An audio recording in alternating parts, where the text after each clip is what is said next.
பிரியமானவர்களே, ஆண்டவர் இயேசுவின் நாமத்தில் வாழ்த்துக்கள். ஆண்டவரின் கிருபையினால் கடந்த 38 நாட்களாக இந்த தபசு நாட்களையொட்டி வேத வசனங்களை படித்து வருகிறோம். இந்த வேத வசனம் அருமையானது. இதன் நோக்கமே அனைவரும் ஆண்டவருடைய பாடுகளை நினைத்து அழுவதற்காக அல்ல, அதையொட்டி நாம் சற்று பாவத்தை விட்டு விலகி தீமைக்குரியவர்களாய் மாறாமல் மற்றவர்களுக்கு முன்பாக சாட்சியாக ஒரு பரிசுத்த சந்ததியாய் ஒரு பரிசுத்த வாழ்க்கை வாழ்வதற்கு ஒரு முயற்சி எடுத்தால் நல்லது என்ற உணர்வை பெற்றிட இப்படிப்பட்ட வார்த்தைகளை தியானிக்க ஆண்டவர் கிருபை கொடுத்து வருகிறார். இந்த 39ஆம் நாளுக்காக கூட நன்றி செலுத்துகிறோம். கடந்த நாட்களில் லூக்கா 15ஆம் அதிகாரத்தில் உள்ள சம்பவங்களை படித்தோம். 2 பேர், யார்? ஆயக்காரன், பாவிகள். ஆண்டவர் அவர்களோடு சேர்ந்து ஒரு ஐக்கியம் கொண்டார். இது பரிசேயனுக்கும் வேதபாரகனுக்கும் பிடிக்கல. கேள்வி கேட்குறாங்க, என்ன இயேசு கிறிஸ்து இப்படி எல்லாம் பண்றாரு அப்படின்னு. அப்பொழுதுதான் ஆண்டவர் ஒரு சம்பவத்தை ஓமை மூலம் சொல்லிக் கொடுக்கிறார். 7ஆம் வசனம் வரைக்கும், லூக்கா 15:3 முதல் 7 வரைக்கும். 3ஆம் வசனத்துல பார்க்கிறோம், ஓமையாக சொன்னார். 4 அவர் தொடங்கும் போது, ஒரு மனுஷனுக்கு 100 ஆடுகள் இருந்தது. 100 ஆடு.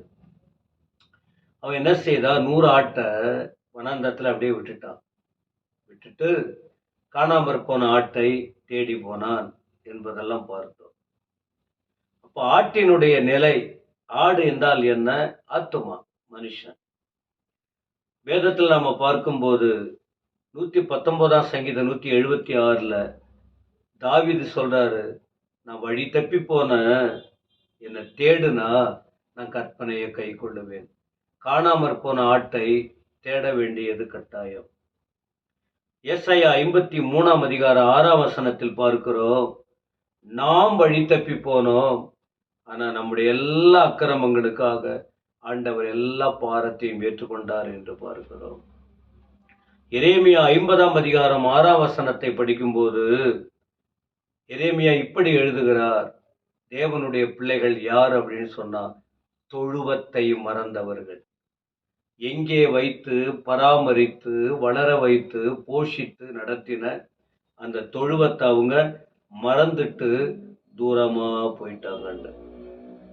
1 பேதுரு 2:25 படிக்கிறோம், பேதுரு எழுதுகிறார், சிதறுண்ட ஆடுகளைப் போல நாம இருந்தோம், ஆனால் மேய்ப்பரின் இடத்தில் கண்காணியார் இடத்துல திருப்பப்பட்டு இருக்கிறோம் என்று. யோவான் 10:11 சொல்லுகிறது, நல்ல மேய்ப்பன் தன் ஆடுகளுக்காக ஜீவனை கொடுக்கிறான் என்று. அப்ப நல்ல மேய்ப்பன் யார்? ஆண்டவர் இயேசு. காணாமற் போன ஆட்டை தேடி வந்த தேவன். இப்ப இந்த மேய்ப்பனின் குணம் என்ன?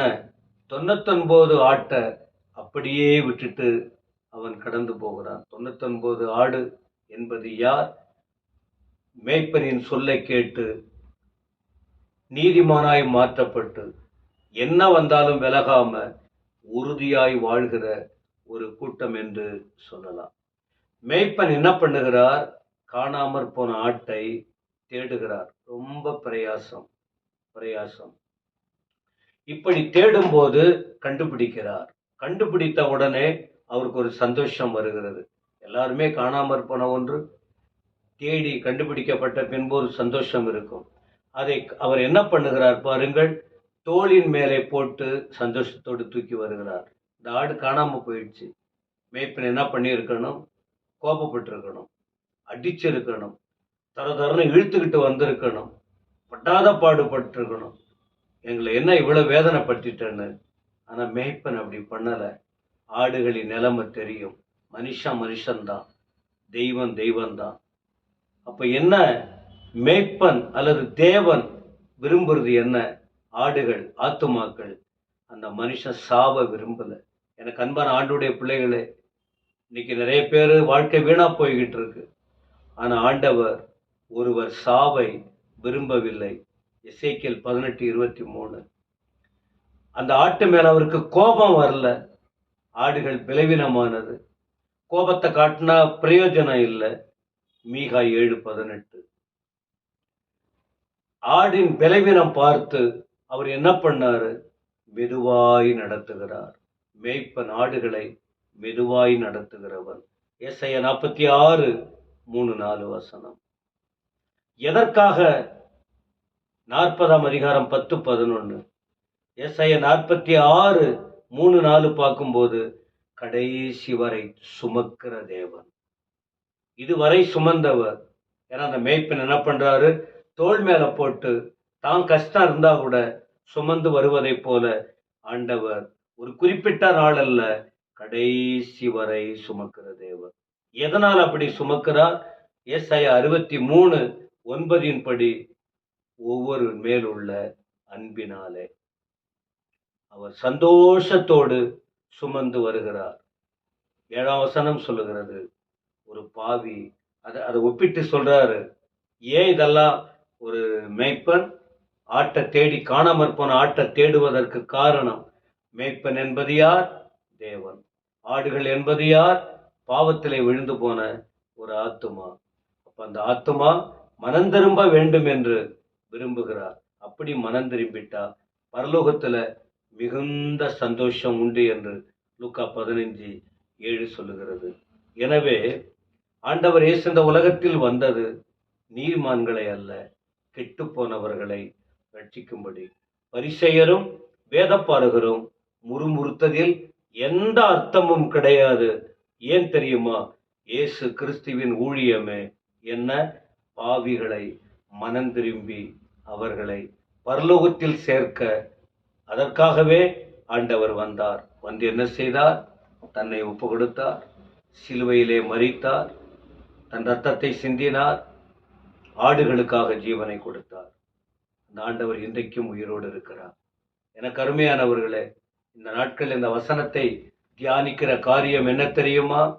அவர் அன்பு வெளிப்பட்ட விதம். அதனால்தான் ஆண்டவர் சொல்றாரு, இப்படி கெட்டு போனவங்களை நான் எப்படி விட்டுருவேன்? அவன் ஆயக்காரனா இருக்கட்டும், பாவியா இருக்கட்டும், அவனை எப்படி விட்டுருவேன்? ஒரு ஆத்துமா விலையேற பெற்றது என்று சொல்லி. எனவே இந்த வார்த்தை கேட்கிற அன்பானவர்களே, நம்ம யாருங்கிறது நமக்கு தெரியும். நம்ம கெட்டு போக விரும்பல. ஆண்டவரை நேசிங்க, அவருடைய அன்பை உணருங்க, வந்துருங்க. உங்க இஷ்டம் போல போக வேணாம், வந்து சேர்ந்துருங்க, மந்தையில சேருங்க. பரலோகத்துக்கு போகணும். அதுக்காக ஆண்டவர் தன்னை தியாகம் பண்ணி இருக்கிறார். வேற வழி இல்லை. வேற யாரும் உங்களை கொண்டு போக முடியாது. ஆண்டவருக்காக வாழுவீங்களா? ஜெபம் பண்ணுவோம். பரலோக பிதாவே, துதிக்கிறோம். இந்த வார்த்தைகளுக்காக ஸ்தோத்திரம். காணாமற் போன ஆடு காணாமற் போயிடுச்சு. மேய்ப்பன் தேடி போய் தோல்ல போட்டு வந்து சந்தோஷமா இருந்து கடைசியில ஒரு பாவி, ஒரு ஆள் கெட்டு போறதை விட 99 ஆடுகளை விட ஒரு பாவி மனம் திரும்புறது பரலோகத்துல மிகுந்த சந்தோஷம் என்று சொல்லிக் கொடுத்தவரே, நீங்க உங்க அன்பை எப்படி வெளிப்பட்டு இருக்கிறது? வேத பாரகனுக்கும் பரிசேயனும் புரிந்து கொள்ளும்படி இந்த காரியத்தை சொன்னீங்க. நாங்களும் மற்றவர்களும் தெளிவோடு வாழ, வாழ்க்கையை காத்துக்கொள்ள, பரிசுத்தமாய் இருக்க, ஆண்டவரை விட்டு தூரம் போகாது இருக்க எல்லாருக்கும் கிருபை தாரும். இதுவரை நடத்தின விதங்கள், இதுவரை கொடுத்த வசனங்களுக்காக ஸ்தோத்திரம். துதிகன மகிமை நீர் ஏற்றுக்கொள்ளும். இயேசு கிறிஸ்துவின் நாமத்தில் வேண்டுகிறோம் நல்ல பிதாவே. ஆமென், ஆமென்.